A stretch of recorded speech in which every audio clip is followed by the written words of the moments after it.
Yertle the Turtle, and other stories. My fellow Americans, I am Dr. Charles Twain Jefferson.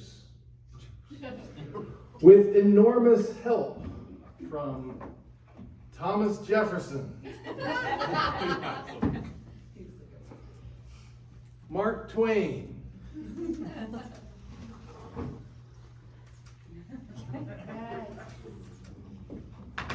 James Madison, and Dr. Seuss, I have revised our U.S. Constitution, keeping the very best and cutting out the fat and closing the loopholes. I am pleased and proud to donate this copy tonight to our auction. This revised U.S. Constitution continues the tradition established in 1787 of unilaterally revising the ratification process. I do hope you approve.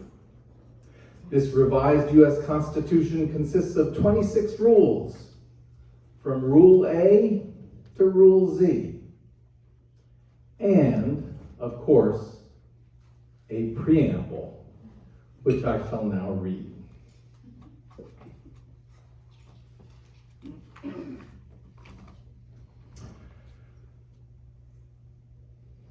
When in the course of turtle events, it becomes necessary for a turtle, no matter how small, to dissolve the political bands which have connected her with a government, no matter how large, and to assume among the powers of the earth the separate and equal station to which she is entitled, a decent respect to the opinions of turtlekind requires that she declare the causes of the separation. On the faraway island of Salamasand, Yertle the Turtle was king of the pond. A nice little pond. It was clean, it was neat. The water was warm, there was plenty to eat. The turtles had everything turtles might need. And they were all happy, quite happy indeed. We hold these truths to be self-evident, that all turtles are equal, endowed with unalienable rights to life, liberty, justly acquired property, the pursuit of happiness. All turtles are equal. They were, until Yertle, the king of them all, decided the kingdom he ruled was too small. I'm ruler, said Yertle, of all that I see, but I don't see enough. That's the trouble with me. With this stone for a throne, I look down on my pond, but I cannot look down on the places beyond.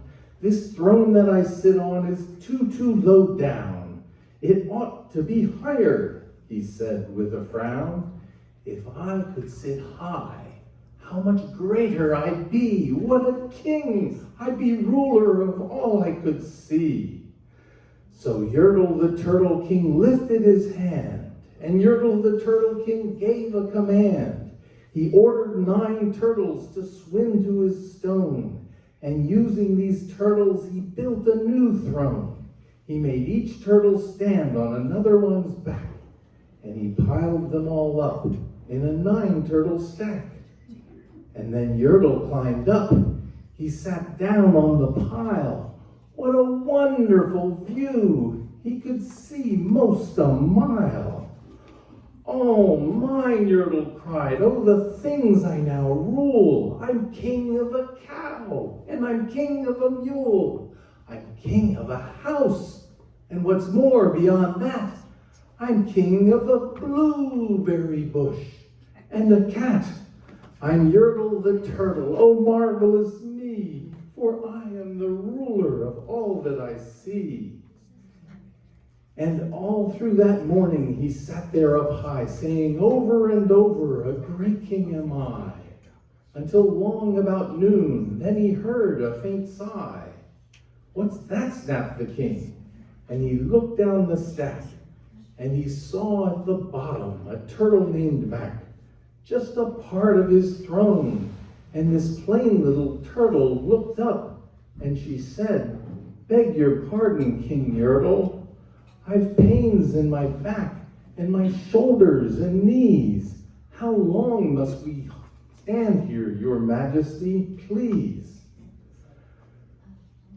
Prudence indeed will dictate that governments long established should not be abolished for light and transient causes. And accordingly, all experience hath shown that turtlekind are more disposed to suffer, while evils are sufferable, than to right ourselves by abolishing the governments to which we are accustomed. But when a long train of abuses and usurpations, pursuing invariably the same object, evinces a design to reduce us under absolute despotism, it is our right, it is our duty to abolish such government. Such has been my patient sufferance, and such is now my necessity. The history of the federal government of the United States of America is "Silence, the king of the turtles barked back. I'm king, and you're only a turtle named Mac. You stay in your place while I sit here and rule. I'm king of a cow, and I'm king of a mule. I'm king of a house, and a bush, and a cat. But that isn't all, I'll do better than that. My throne shall be higher," his royal voice thundered. "So pile up more turtles. I want about 200. Then Yertle the turtle was perched up so high he could see 40 miles from his throne in the sky. "Hooray," shouted Yertle, "I'm king of the trees, I'm king of the birds, and I'm king of the bees. I'm king of the butterflies, king of the air. Ah me, what a throne, what a wonderful chair. I'm Yertle the turtle, oh marvelous me, for I am the ruler of all that I see." Then again from below in the great heavy stack came a groan from that plain little turtle named Mac. "Your Majesty, please, I don't like to complain, but down here below we are feeling great pain. I know up on top you are seeing great sights, but down at the bottom we too should have rights. We turtles can't stand it, our shells will all crack. Besides, we need food, we are starving," groaned Mac. The history of our federal government, of our United States of America, is indeed a long train of abuses, injuries, and usurpations, pursuing invariably the same object, absolute despotism. To prove this, let facts be submitted to a candid world. Our federal government has erected a multitude of offices and sent forth swarms of officers to harass our turtles and eat out our substance. Our federal government has created a large and unknown number of spy agencies which spy upon our turtles and indeed upon all of the turtles of the world.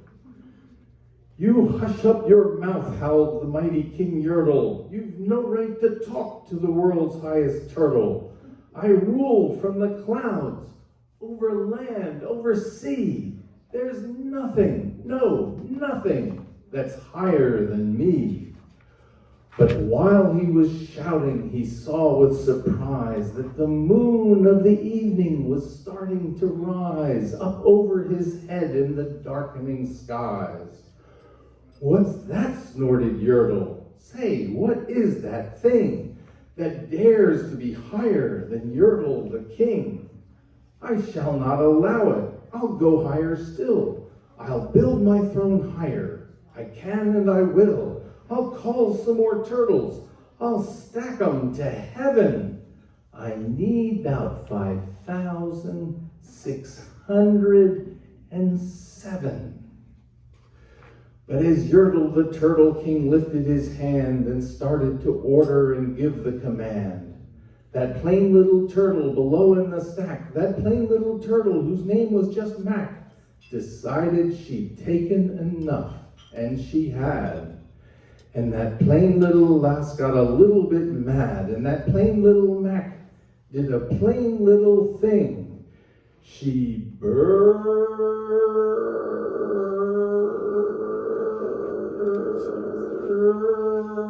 Our federal government is a cowardly, rotten, degraded, mischievous, rotten, and unspeakable nasty nest of dynastic departments with brainless battalions of bookkeeping, pencil-sharpening strumpets and whole regiments of ignorant, characterless, chuckle-headed consuls who will, in their own good time, bring destruction upon this broad-shouldered fabric of ours. Therefore, I, a peaceful turtle, by the authority inherent in peaceful turtles everywhere, do solemnly publish and declare that I am, and of right ought to be, a free and independent turtle. I am absolved from all allegiance to the federal government of the United States of America. All political connection between me and that government is, and ought to be, totally dissolved. As a free and independent turtle, I have the right to live my life in peace and to do all other acts and things that an independent turtle may of right do. I hereby ratify this revised U.S. Constitution with 26 rules from A to Z, featuring Rule C, Congress shall make no law, and Rule L, law evolves in a free market where peaceful turtles seek peaceful ways to peacefully resolve their disputes. Herp, and her burp shakes the throne of the king. And Yertle the turtle, the king of the trees, the king of the air and the birds and the bees, the king of a house and a cow and a mule. Well, this is the end of the Turtle King's rule. For Yertle, the king of all Salon the sun, falls off his high throne and falls plunk in the pond. And today the great Yertle, that marvelous he, is king of himself, just like you, just like me. And the turtles, of course, all the turtles are free, as turtles and maybe all creatures should be.